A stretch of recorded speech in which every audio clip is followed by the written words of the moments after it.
What's good, cubers? It's your boy Matt, and today I thought we would talk a little bit about the best format in Magic, which is Cube, and maybe for you new viewers, how to build one and what exactly is involved in Cube to begin with.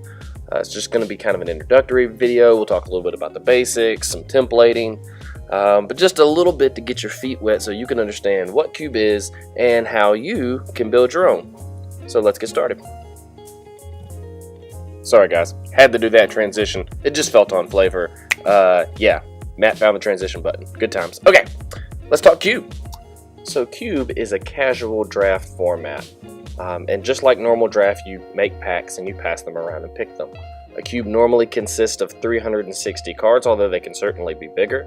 And that the first rule is that there really aren't any rules and there's no ban list. A traditional cube only supports one copy of each card inside of it. And ideally every card in the cube is good. Now the cube is just like any other set of Magic cards, only that it's arranged and hand-picked by the cube designer. So you get to pick what cards go into your cube. And you'll want to try and select them for balance, but we'll talk a little bit more about that later. Now normally basic lands are stored in the cube, but they're not drafted. They're available to players after the draft so that they can use the basic lands to fill out their deck, just like they would if they were at a card store and they had just done a draft, and so then they go up and they community basic land pile and they pull a bunch of basic lands out and build their decks. And traditionally, but you don't have to, traditionally you create a normal draft, which is 3 packs of 15 cards chosen at random from the cube, and then you and your friends sit around the kitchen table and draft them and play those decks. Now when you build your cube, the first thing you're going to have to decide is whether or not your cube is going to be powered or unpowered. And what that means is, are you running really strong cards from Magic's history like Black Lotus, the Moxen, Time Twister, etc., or is your cube unpowered? Are you not going to run those cards and create a more interactive environment? There is no wrong answer, by the way. Whichever you and your play group prefer is what you play. And cubes are designed for synergy between cards, which means you don't necessarily take every common or uncommon or decent card you have laying around the house and slap them in a box and call it a cube. Cubes are designed so that the cards will work well together. For example, on the left side of this page, I have Deranged Hermit and Reoccurring Nightmare, which work really well together because Reoccurring Nightmare can bring the Hermit back over and over again, constantly making squirrel tokens. So you're looking for synergy between your cards. Now there are 2 different types of other cubes that you could make. One is a block or a set cube. Maybe you really love drafting Original Innistrad, or you really love drafting Ravnica, and so you gather the cards from those sets and you build a cube. Or you build a Pauper or Peasant cube. Pauper cubes are made up of all commons, and Peasant cubes are only made up of commons and uncommons. So that really brings the power level of the cube down, but can also create some really great, really interactive gameplay. We'll talk more about Pauper cubes later. Now I cannot emphasize this next part enough. Cubes are designed for balance. And what that means is that each color has the same number of cards as the other colors and basically the same power level. So you don't want a card like a Reoccurring Nightmare to be in black and then the strongest white card be something like Stasis Snare or Pacifism. That makes black way too strong, and drafters are more likely to steer away from white and all try to play black. You also want your cards even, because if you have a whole bunch of blue cards, that makes it really hard for someone to draft red or green because there are just more blue cards available. They're going to be forced to play more blue and play less of the colors that they want to play. So balance is really important.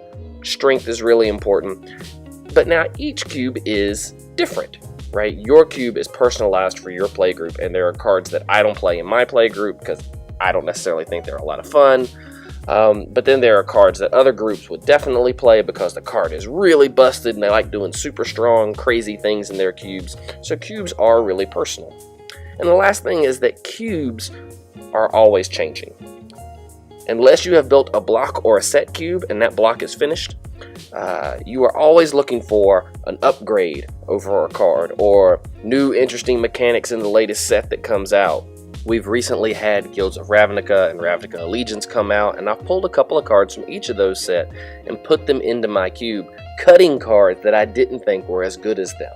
Always play testing, always improving, always trimming. And that's the other thing, is you don't want to just stick cards in, because that's how cubes become unbalanced. That's how you end up with more red cards or more white cards. So you're going to have to trim things aggressively. But let's get back to the idea of just building our cube. So where do we begin? When building a cube, the first decision you have to make is a really important and perhaps a really expensive one. And that is, do you play a powered cube or a unpowered cube? Now, all the cards I've listed up here, I want to point out, are powered options, even the ones on the right. But I wanted you to get a sense of what a powered cube really looks like. So, powered cubes are cost prohibitive. I mean, let's be honest, we're talking about playing Black Lotus, Time Walk, the Moxen. Those cards are wildly expensive. And unless you are a millionaire sitting in front of the screen, you probably aren't going to actually have those cards. You're going to have to get proxies. Still, powered cubes are also really hard to balance, because when your opponent can drop Black Lotus on the first turn and Mishra's Workshop and lay 1,000 artifacts on the field and do crazy combos, you need to create an environment which is balanced enough to handle that, where the other colors can have responses or answers, where everyone doesn't have to be holding force of will. So you'll need to keep that in mind when you're building as well. Still, there are some upsides to having a powered cube. Combo is really easy to enable in a powered cube because of all the cheap artifact mana, which means you can cast some really broken, really powerful stuff very early on. And some play groups really like being able to play super busted cards from the history of Magic. And that's fine if that's what you and your play group like. But I'll give you a hint if you're drafting a power cube. Draft blue. Always draft blue.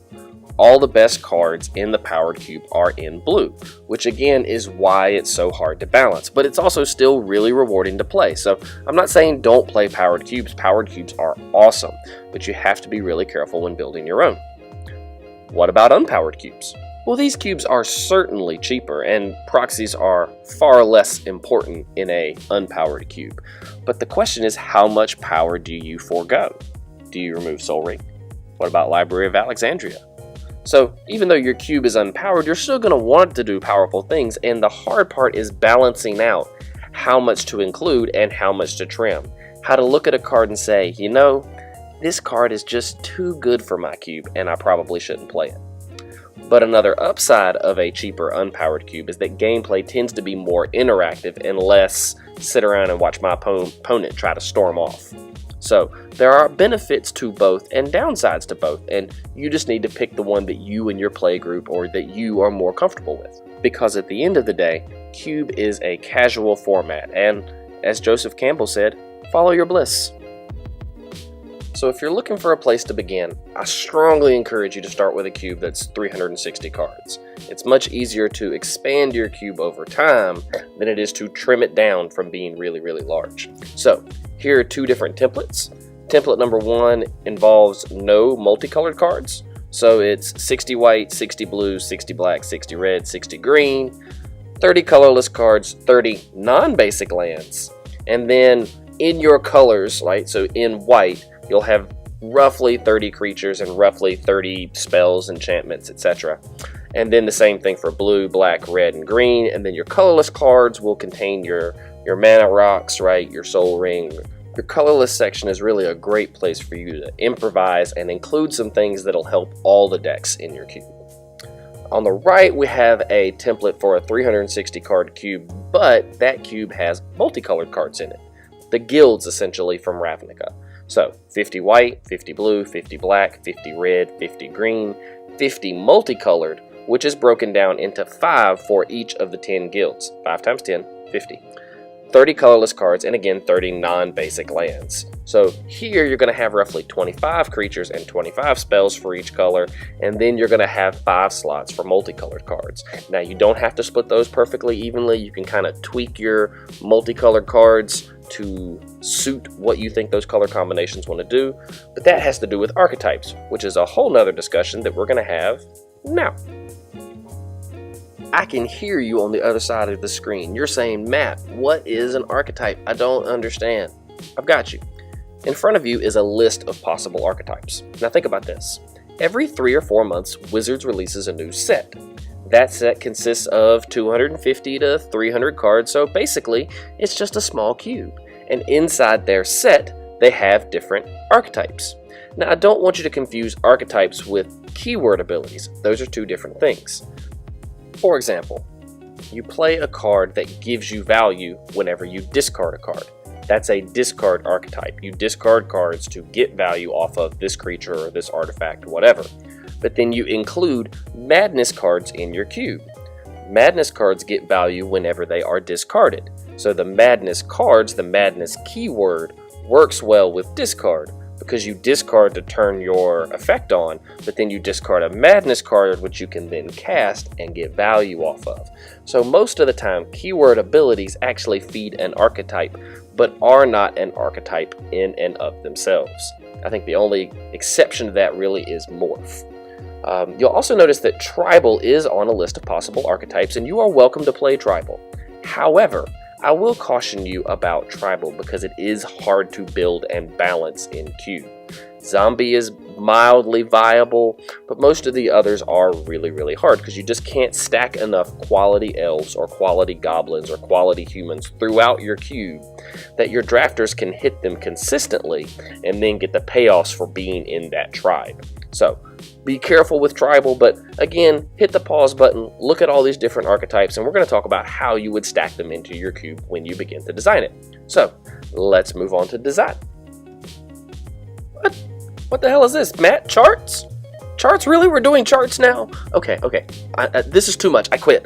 I'm done. I can't build a cube. Nope, I'm done. I'm out of here. Bye. Wait a second, guys. I know. It feels like a lot already, but just hang with me. This little chart is key to building a cube, and it's actually not that bad. Lay out your colors on the left. Lay out your colors across the top. Right? And then go one color pair at a time and decide what it is you want that color to do. What archetype is it gonna follow? So for example, if you look at my chart, you'll see if you tried to build a mono white deck in my cube, then mono white is an aggressive archetype. So you're gonna wanna have a lot of really great 1, 2, 3 drops. You want those decks to curve out around turn 4. So maybe you wanna include cards like Thalia. Maybe you want to include cards like Dauntless Bodyguard. So laying out each of your archetypes one at a time is really, really important so you can start thinking about what cards you want to include to help support those archetypes. Now, again, I know this is a daunting step, but this part is really important, and it's not as scary as it sounds. Let's take a minute and look at the green row. I like to start with green because I actually think it's one of the easiest sections of the cube to design.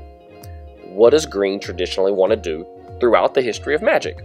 It wants to play little creatures that tap for mana so that you can play big creatures. So your mono green deck is just a stompy deck. You're going to play little creatures so that you can cast big fat creatures at the top end of your curve.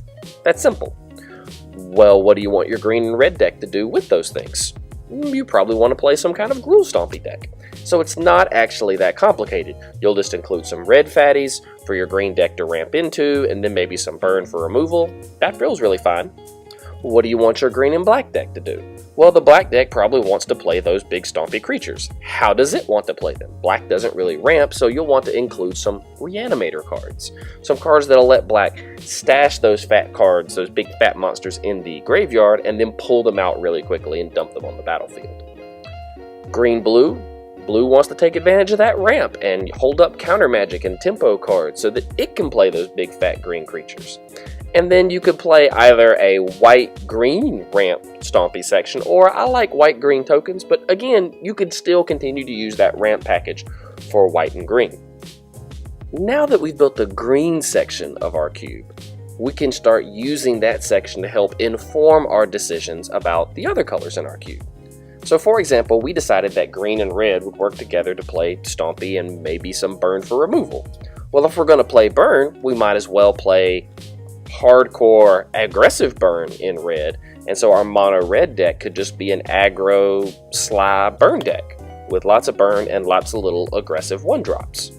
Well, now that we're including aggressive 1-drops and burn for red, that makes our red-white deck really easy to build because we'll just build some kind of Boros aggro stuff. So we'll need some cheap white creatures to match our cheap red creatures so that that deck list can exist. And once you start plugging in the colors and the archetypes, the cube really starts to come together as to what you want each color to do. Now, once you've picked your archetypes, you're going to want to start looking for cards, and the best thing you can do is look for cards that have overlap, cards that can fit in a few different archetypes. This lets you tighten your cube, include more cards because you have cards that fill multiple roles, and the more of these roles you have, the more flexible the decks in the cube become, and the easier it is for players to build the kind of deck that they want to build. So let's take a minute and look at a couple of these All-Stars. In particular, I want to talk about Frantic Search. This card is so good for cube. 1 blue, 2 others, draw 2 cards, then discard 2 cards, untap 3 lands. This card is crazy powerful. Let's look at the different blue archetypes I have set up here. So, Control. Frantic Search is great for control. Drawing cards at instant speed on your opponent's end steps is fantastic, and when the spell resolves, you get to untap 3 lands, so you're still holding up mana for counter spells if you need to. So Frantic Search is great for both control blue-white and both control blue-black. It's also really great for blue-red spells matter, and what that means is that the more spells you play, the more payoffs you get. Frantic Search is fantastic for this because when you cast it, it's a spell, it'll trigger whatever spell effect you have, like maybe Young Pyromancer, but then you'll get to untap 3 lands and have the opportunity to cast even more spells. And it's not even horrible in a super ramp deck because it can help thin out your deck and get you to the ramp pieces that you need or get you to the fatties that you need.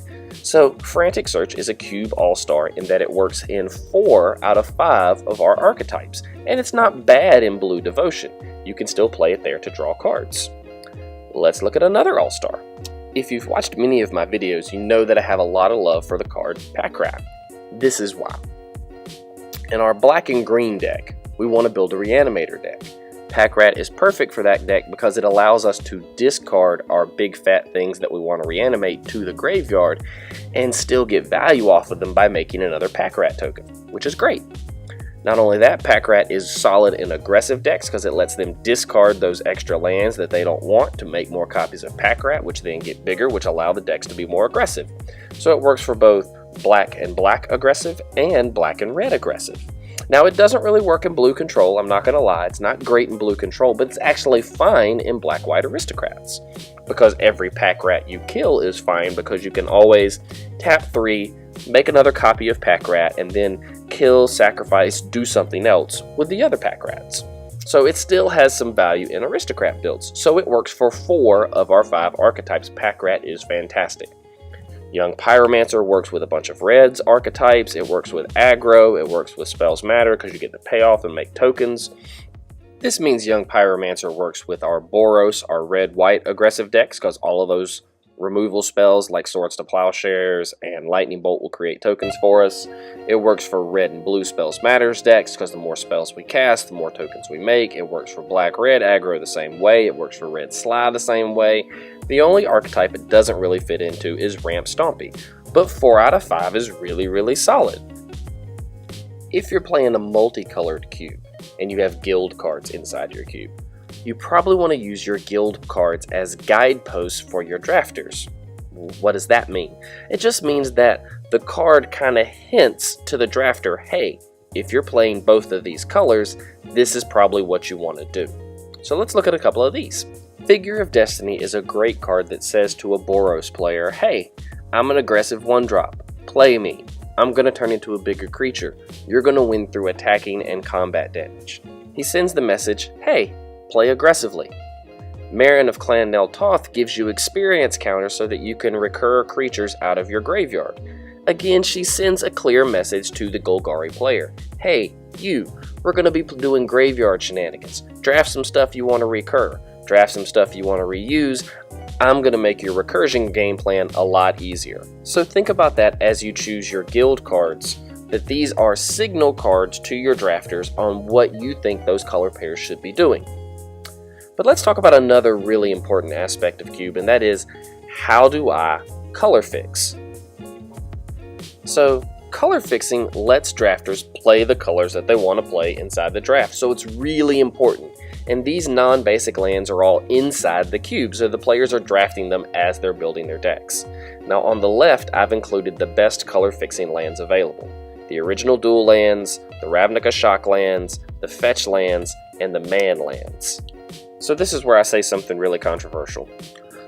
The original duels, you're probably going to need to proxy them, but you do want them. I know they're cost prohibitive. Revised Underground Sea is at $350. Most people don't have $2,000 or $3,000 to sink into 10 cards, but the original dual lands will change the way your cube plays. So if you're willing to proxy cards, you need to proxy the original duels 100%. They go so well with the fetch lands. Now, as for the shock lands, they actually just got reprinted at the time of this video, so they're all really cheap. So if you're thinking about getting into cube, now is the moment, cubers. Go pick up your shocks. You can probably trade for them, pick them up really cheap, sit and do some draft and pick some up that way, trade away whatever you draft to pick up those shocks. Those 10 shocks will change the way your cube drafts. Now the fetch lands are also getting really pricey too, so if you proxy those, I understand maybe you missed them in the Cons of Tarkir block when some of them got reprinted, and so you don't have those. I understand. Scalding Tarn doesn't need to be a $100 card. That feels irresponsible on the part of Wizards because those cards are so instrumental in Modern. It's really time for a reprint. But that being said, I do think they're going to get reprinted, and I think they're going to get reprinted relatively soon. So you can either make proxies for those cards or buy proxies for those cards, or you can just be patient because I do really think that Wizards is going to reprint them soon. Now, if you're only doing 39 basic lands and you get your choice, those are the three: the original duels, the shocks, and the fetches. Those three sets of lands will change the way your cube plays forever. If you need a fourth set of lands, the man lands are a really great way to go, and they all just caught a reprint in Ultimate Masters, so they're actually kind of affordable right now. I actually don't play those in my cube, but I'm actually thinking about picking up a set of them just in case I decide to add them in later, because Celestial Colonnade can get up there. But let's talk about budget lands, and if you're going to start with budget lands, can I suggest the tri-lands? The tri-tap lands like Opulent Palace. These lands tap for 3 mana, so every deck that uses those colors wants them, and they really allow fixing. So there's a lot of overlap with those lands, and they're pretty good. The bounce lands like Boros Garrison or the Guild Gates are really strong in cube, especially if you're playing budget options. They will fix your mana. They're not great, but they're fine. And if you're watching this video right now, the check lands like Hinterland Harbor all just caught recent reprints, and they're really affordable as well. Lastly, I can't help but mention that while you can't run fetches, maybe you could run Terramorphic Expanse or Evolving Wilds. Both are very budget, but still very good in cube, especially an unpowered cube. Okay, cool. I got my lands, I got my archetypes, I know what I'm going to do. My cube is done. Wrong. Playtest. Playtest all you can. The more you play your cube, the more you're going to realize which cards are prized by your drafters and should definitely stick around, and which cards nobody ever seems to want that maybe should be cut.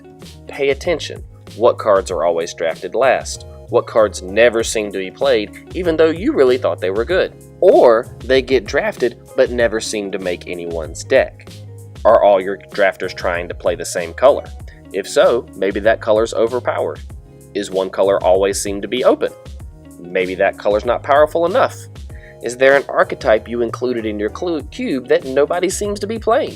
Maybe you need to play that archetype and see if it's viable. Are some cards impossible for players to answer? Can a player slap down a card like Reoccurring Nightmare or Carnage Tyrant and basically win the game because there's no way to answer those cards? Are you playing too many artifacts or enchantments that are overpowered without enough ways to remove them? Listen to your players' complaints, but playtest too. If your players complain that an archetype or a color combination isn't viable, you need to play those colors and those archetypes to see if they are. I've had players tell me, Matt, mono green, it's not good enough. I don't like that archetype, so I never draft it. Okay, then I forced mono green the next few drafts and either do it successfully, which means it's fine, or I also encounter struggles and now I know I need to change things to improve or better support those colors or archetypes. Now we've reached that point where I know some of you are saying, Matt, this is just too much. Like, I can't handpick all these cards. I'm never going to be able to throw all this powerful stuff together all at a time. That's fine.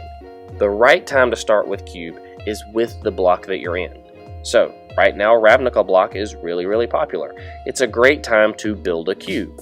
Pull 5 of the best Boros cards, 5 of the best Simic cards, 5 of the best every guild card, and those are your guild slots. And then you fill in around them. It's not even bad to just pull the cards from those sets and use them to fill out your cube, along with whatever else you might have in your notebooks or in your trade binders just laying around, to flesh out the bones of a cube. And then do what I do, small upgrades over time. Every month I allot myself a certain amount of money to spend on my cube. And then I spend that money on a color in my cube. And then the next month I move to the next color and I spend the same amount of money. Over time, my cube has gradually evolved into a very good, very strong cube. So you don't have to do it all at once, and whatever block you're in, that's the block to start with. Whatever set we're on right now, as you're watching this video, it doesn't have to be Ravnica. Whatever set Wizards is printing, that's the set you start your cube with. And then you just slowly upgrade over time. But I can still hear you going, Matt, I don't know, maybe this is still too much. Like, small upgrades over time sounds nice, but that's a lot of commitment. All right, here's another option. As a matter of fact, I recommend this first one if you just want to try out cube and see what it's like. Card Kingdom sells a starter cube for $100. It comes with all the cards you need, and sleeves, and boxes to store it in. It's all there, it's complete. Go buy that. Start with that. That could be your starter cube, and then you just upgrade it over time. Or you buy it, you play it, you decide, you know what, like, this is cool, but cube is not for me. Fine. That's okay. You haven't sunk too much time and energy into it, and you have like this cool piece for when your friends come over. Maybe y'all break the starter cube out and draft it one night occasionally. Cool. The starter cube at Card Kingdom is a great bargain, especially since it comes with all the accoutrements, the sleeves, and the storage that go with it. But if you don't want to do that, let me recommend one more thing for you. Google Adam Styborski and his Pauper Cube. The cube is amazing. It plays really well. I had my own Pauper Cube that was very similar to his, and I decided, you know what? I'm just going to move mine to Adam's. Every time a new set comes out, Adam and his cubers on his Discord, of which I am one, discuss the new cards that we're thinking about including in the cube. And so every new set, Adam will list the updates, the add-ins, and the cuts for his cube. So you don't actually have to do any of the work. You can just upgrade along with Adam. So that's a really great starting point. The Pauper Cube plays fantastic. It's a lot of fun. I love mine. And the Pauper Cube has another upside, and that is that it's not a big deal to take it down to the card shop on Friday night and let some strangers draft your cube. I don't know how I would feel about taking my Eternal Cube that has some really nice pieces inside of it now that it's been upgraded so much. But the Pauper Cube, I'd take anywhere. I'd let anyone draft it, because the worst thing they can do is we can lose a card by accident and I can replace it for 25 cents. Which feels really nice and safe. So the Pauper Cube has that upside as well. Well, that's going to do it, Cubers. Thanks for watching. I hope this answers all your questions. Try out Cube. It's an amazing format, and you can enter into it with one of these second 2 options really cheap. Please feel free to hit the like and subscribe button. Catch our Card of the Week series, where I'm always talking about new cards you may or may not want to add to your cube. If you have a suggestion for Card of the Week, leave it in the comments below, and we will address that as well. And until next time, shuffle up and keep cubing, my friends.